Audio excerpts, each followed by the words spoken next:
Minute रुकना बोले थे भाई। 41 रुपया पहली भाई बस बस बस माल बढ़िया।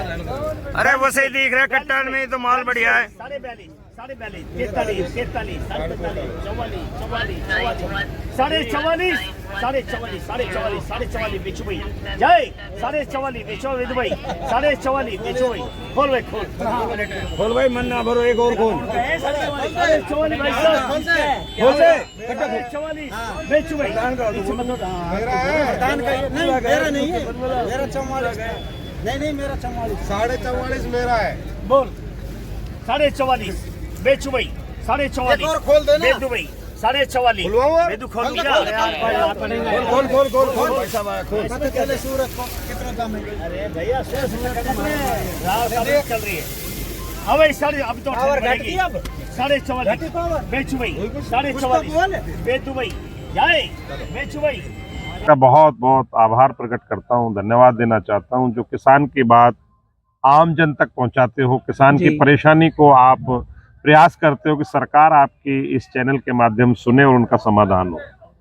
हिंदुस्तान में खैरतल की प्याज का अपना एक स्थान है क्योंकि मेवात का एक एरिया है जिसमें हमारे यहाँ पर अभी शिक्षा का अभाव है और हमारे यहाँ पर इस एरिया को भाईचारा जीवित कहते हैं। आज पूरे देश के अंदर हिंदू और मुसलमान की बात होती है, लेकिन खैरतल एक ऐसी जगह है जहां आज भी राम और रहीम एक साथ थाली में बैठकर खाते हैं। जब राम की बेटी की शादी होती है तो रहीम परोसगारी करता है।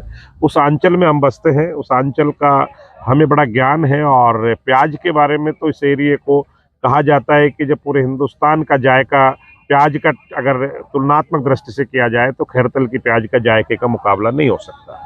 ये प्याज 50 साल से हमारे यहाँ लग रही है। पहले खैरतल की मंडी में हमारे यहाँ बीज बिका करता था, खैरतल की प्याज के नाम से हमारे पूरे हिंदुस्तान में जानी जाती थी। अलवर मंडी डेवलप हुई, अलवर मंडी करीब 15 साल से चल रही है। पिछले 3-4 सालों से यहाँ भी मंडी चालू हो गई है, प्याज का अराइवल है।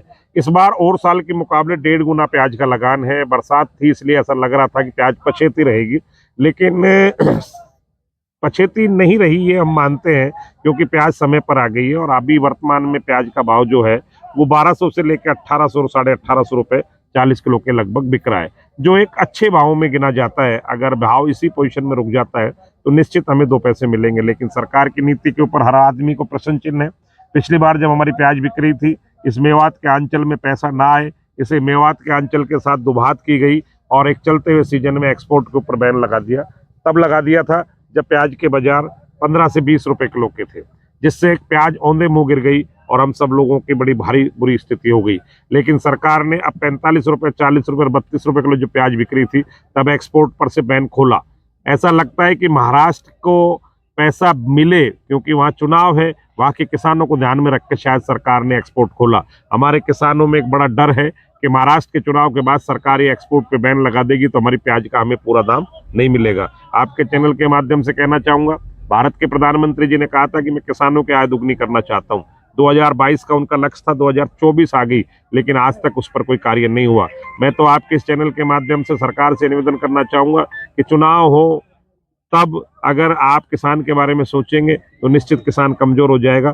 समय रहते हुए सरकार को सोचना चाहिए कि किसानों की उपज में जो लागत लगती है उसे उसके पूरा मुनाफा मिलना चाहिए।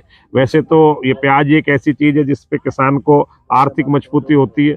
यही वो फसल है जिससे आदमी इंतजार करता है कि पिता की आंख बनवाऊंगा, माँ के कपड़े लाऊंगा, बहन की शादी करूंगा, बुआ का भात भरूंगा, बेटे की फीस जमा कराऊंगा। तो ये सब चीज़ें इस प्याज के ऊपर आधारित है। इस एरिए का, मेवात एरिए का ये जो प्याज है, ये एक बड़ा आर्थिक स्रोत है। अगर सरकार ने कोई नीतियों में परिवर्तन की तो हमारे लोगों को नुकसान हो सकता है। आशा है कि इस बार भाव में किसानों को 2 पैसे मिलेंगे। बाकी तो वातावरण क्या रहेगा, जलवायु क्या रहेगी, मौसम क्या रहेगा, सरकार की नीति क्या रहेगी, ये तय करेगी। लेकिन किसान भी जल्दी नहीं करे, क्योंकि जो कुछ होना है वो परमात्मा ने तय कर रखा है। खुदा की जो इच्छा होगी वो होगा, लेकिन हमें फसल को अपनी को साफ सुथरी और मजबूत बनाकर लाना। लेकिन यहाँ पर हम प्रधान जी बात करें तो आपको अब भी क्या डाउट लगता है कि भाई एक्सपोर्ट खोल देंगे या रोक देंगे कुछ?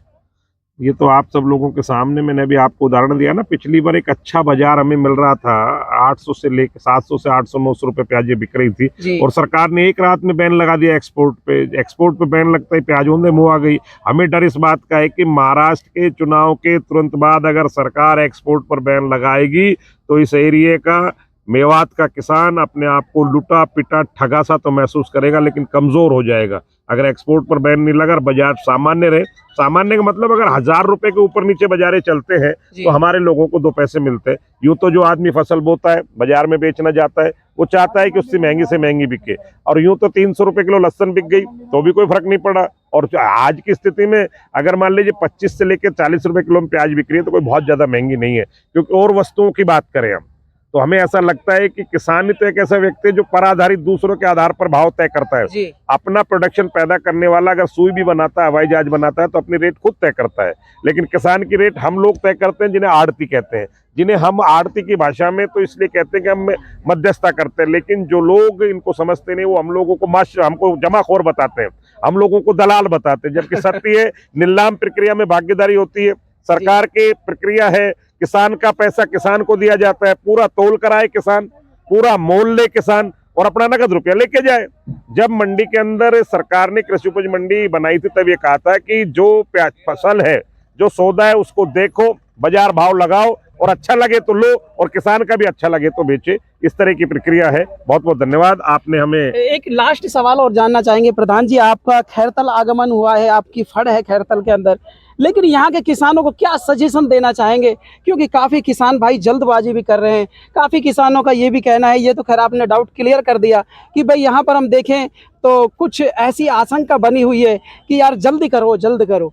देखिए, किसानों को ये मन में रखना चाहिए, फसल की जितनी अच्छी गुणवत्ता होगी। अलवर में मेरा आड़त का काम है, मैंने वहाँ भी 20 साल पहले आड़त की थी, वहाँ मैंने बहुत सी तकलीफें झेली, लेकिन किसानों ने साथ दिया।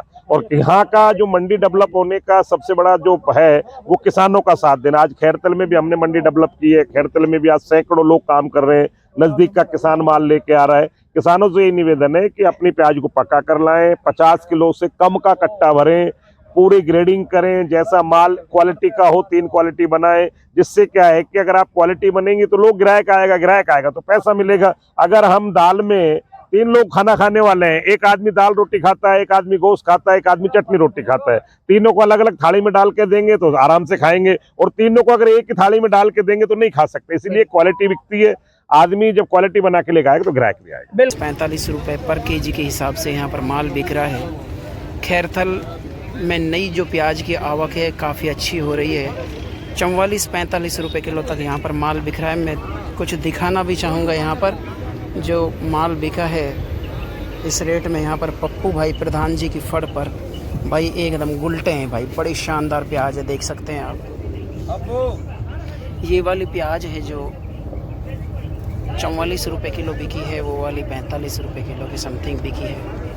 मैं चाहूँगा कि किसान भाइयों, जो भी भाई मेरे को सुन रहे हैं, सभी किसान भाइयों से निवेदन यह है कि अधिक जानकारी चाहते हैं तो डिस्क्रिप्शन में मैं इनका नंबर दे दूँगा, तमाम जानकारियाँ ले सकते हैं। ये तो थे मेरे साथ में पप्पू प्रधान जी, जो कि किसानों के मसीहा माने जाते हैं। तमाम जानकारियाँ आपको मैं चाहूँगा कि इस वीडियो को ज़्यादा से ज़्यादा भर भर कर शेयर किया जाए, हर व्यापारियों तक पहुँचाया जाए, हर किसानों तक पहुँचाया जाए। हम आपको नेक्स्ट वीडियो में दोबारा मिलेंगे। जय हिंद, वंदे मातरम। ठीक है, थैंक यू सर।